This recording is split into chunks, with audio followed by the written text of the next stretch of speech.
I wanted to explore with you.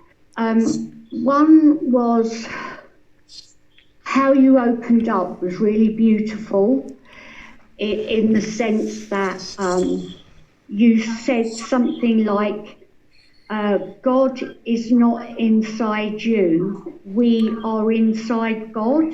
Yes. And that nearly made me cry. It was so beautiful. It really touched something in me. And I wondered, what does that look like? It, us being inside God. Yes. Yeah. I wondered if we could explore that a little bit more. Sure. Yeah. Are you aware? We can all do this. Ask yourself. Look to see. Don't ask yourself, but look to see if you're aware. Yes. Yeah. Now try and find the edge of your awareness. Can you find an edge to it? Can you go to the outer limits of your awareness and find a particular point and say, yeah, the edge is there? No, I can't find that. We'll know that because if we should find an edge, there'll be something the other side of it, wouldn't there? Because there'd be something outside of awareness. Does that make sense? Yeah. Yeah. So there's no limit to the knowing of awareness. Now try and find the center. See if you can find the middle of awareness. A point right at the center of it. And say that you've found it. So we can all try that. I'm doing it too.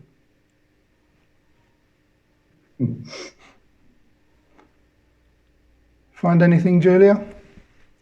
Yeah. You have found something? Pardon? Did you say you have found the center? Yes. What have you found there?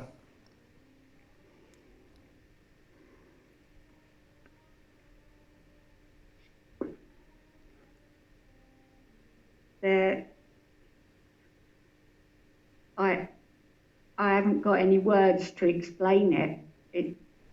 Okay, so you've found only nothing, but there's a sense of something. Yes. Yeah. Yes, there's a sense of, I can't even explain it. It's just still. Yeah. It's yeah. like open. We might say, in this approach, we might say it's nothingness appearing as an apparent something. So it feels, there's a feeling from this kind of sense of being me, there's a feeling of being me, and there's no object there, is there? There's nothing that you can say, oh, we can say it's like this or it's like that, but we can't say it is this or it is that. But there's an energetic sense of, the word we use in this approach is luminous, of like, there's like an energy to being me. But there's not really a pinpoint, a core point. We can't find an edge and we can't find a center of awareness. There's just like the vastness of awareness that feels like, it feels vast and it feels self-aware, self-luminous. It's like the metaphor we use is, it's like the sun trying to find the light shining out of itself, or the sun trying to shine on itself. We're like that. Does that make sense? Yes. Yeah. So another word for awareness is consciousness. So we might say, and we might say God consciousness, because we're familiar with that phrase. So the consciousness with which we know our own being. The idea of me, the me, or Billy, or Julia, is a collection of thoughts, feelings and sensations that appear inside awareness or consciousness. So, in other words, Even the idea that you have a body and a mind are happening inside of consciousness. Consciousness isn't inside the body.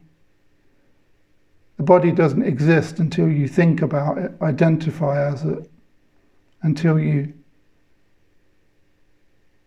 create the thought, my body.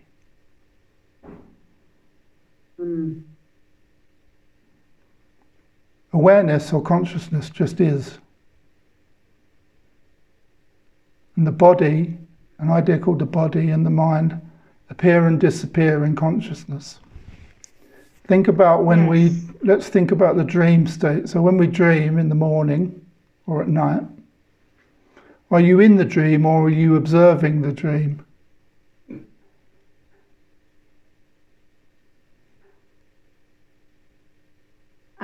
I think the answer to that is both at some point. When you're observing the dream, is there a you that's in it?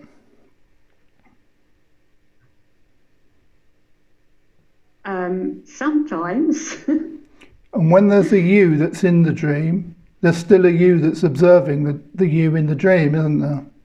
Yeah. So we are the dreamer, and the characters in the dream are the dreamt. The places in the dream are dreamt. It's obvious, isn't it? Things are dreamt, but we're the dreamer. We're aware of a dream, just as a screen has a movie on it, but the screen doesn't know the movie.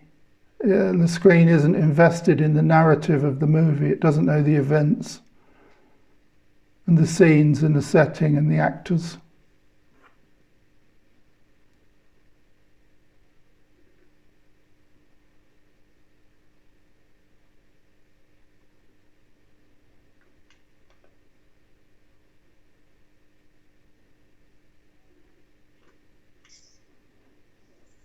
So all objects, dreamt, things, places, people and things, people, places and things, all rise and fall, appear and disappear in consciousness. Even our own body, the idea of a mind, doesn't exist until a thought appears. As we saw in the meditation, what we usually take to be the mind is the awareness of the senses with which we experience the world. So you can hear a voice now, can't you? I'm talking. Yes. Where do you know the voice? Do you know the voice in my living room, or do you know the voice in awareness where you are? I know the voice in awareness. Of course you do. You're not experiencing the voice in my living room, are you? Or even coming out of a speaker.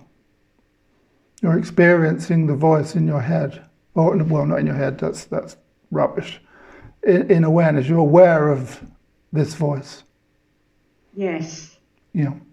Same as if you open your eyes, or if we can all look across the room or the environment that we're in and see whatever it is that's opposite to us.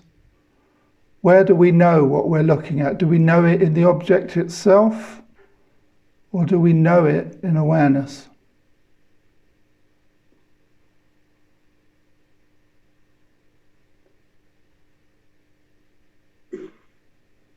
In awareness.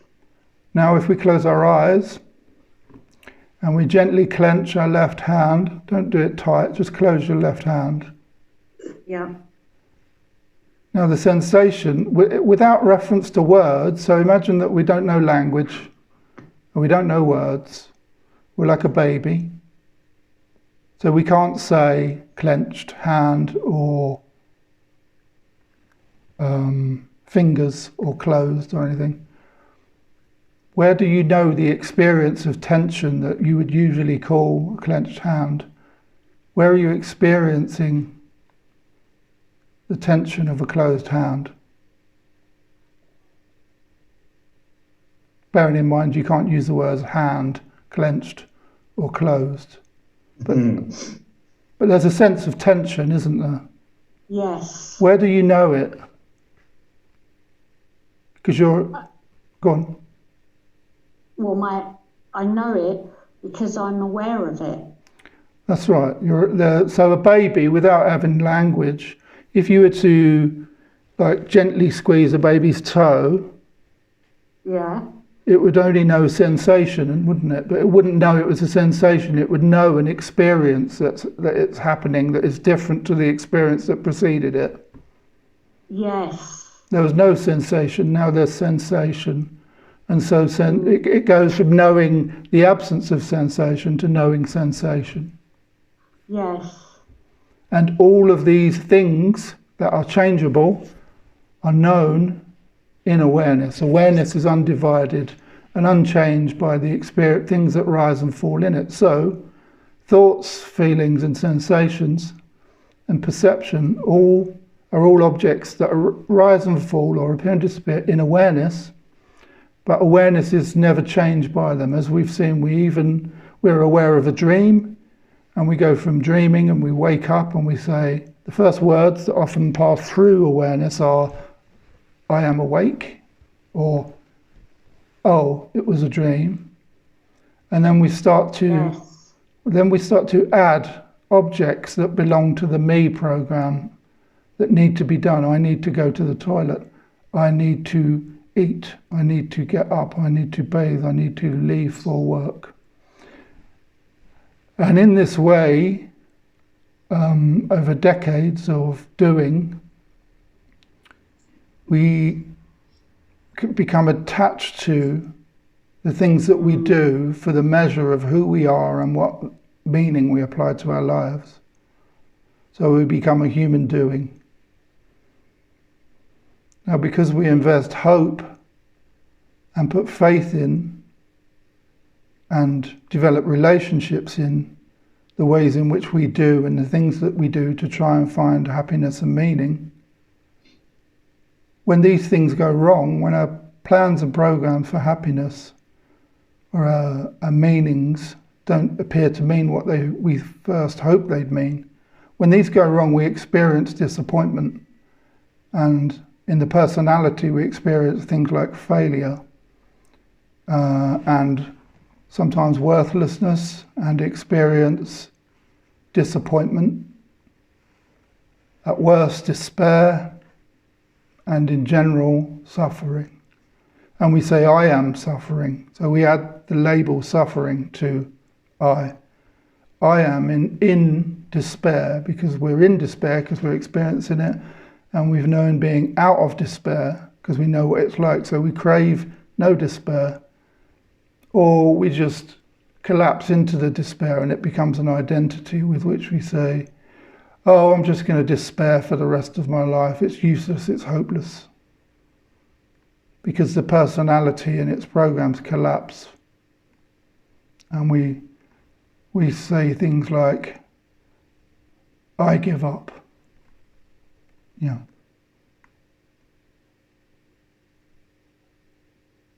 But all of these things, everything we've listed, everything we've explored, happen, here we'll say, in awareness.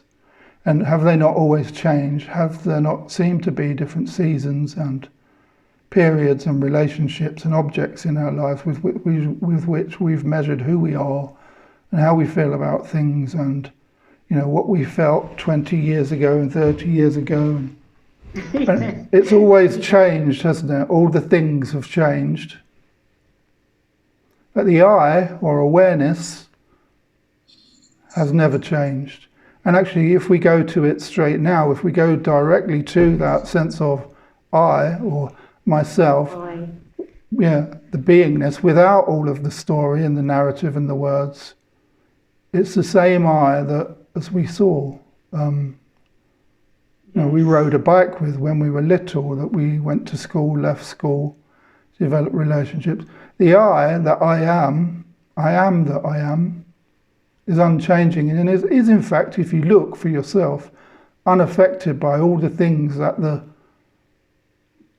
me program, the personality, and the time, and the reference to memory and imagined plans for the future has been through. I is, and it's unchanged, unless we refer to memory and use thoughts. and imagination. So the I is God. It's a common experience of all of us.